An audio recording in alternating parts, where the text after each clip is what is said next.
കഥ നടക്കുന്നത് അമേരിക്കയിലാണ്. 10ാമത്തെ വയസ്സിൽ ജീവിതവുമായി തുടങ്ങിയ സന്ധിയില്ലാ സമരം നീണ്ട 55 വർഷങ്ങൾക്ക് ശേഷം അവസാനിപ്പിക്കുമ്പോൾ കഠിനാധ്വാനത്തിന്റെ പര്യായമായി അദ്ദേഹം മാറിയിരുന്നു. അന്നത്തെ ആ കുട്ടിയുടെ പേര് പറഞ്ഞാൽ ഇന്ന് അധികമാരും അറിയണമെന്നില്ല.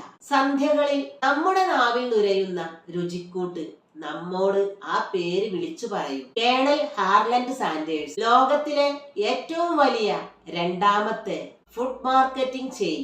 അതിലും വലിയൊരു കഥ അവിടെ തന്നെയുണ്ട്. കാട്ടിൽ പോയി വിറക് വെട്ടി വിറ്റ് പുസ്തകങ്ങൾ വാങ്ങി തെരുവ് വിളക്കുകൾക്ക് ചുവട്ടിലിരുന്ന് വായിച്ച് പഠിച്ച് ലോകത്തിലെ ഏറ്റവും ശക്തമായ സാമ്രാജ്യത്തിന്റെ അമരക്കാരനായി മാറിയ പ്രസിഡന്റ് അബ്രഹാം ലിങ്കൺ. മഹാന്മാരാരും ഒരു ദിവസം കൊണ്ട് മഹാന്മാരായതല്ല. നിരന്തരമായ പരിശ്രമവും കഠിനാധ്വാനവും കൊണ്ട് വിജയത്തിലെത്തിയവരാണിവർ.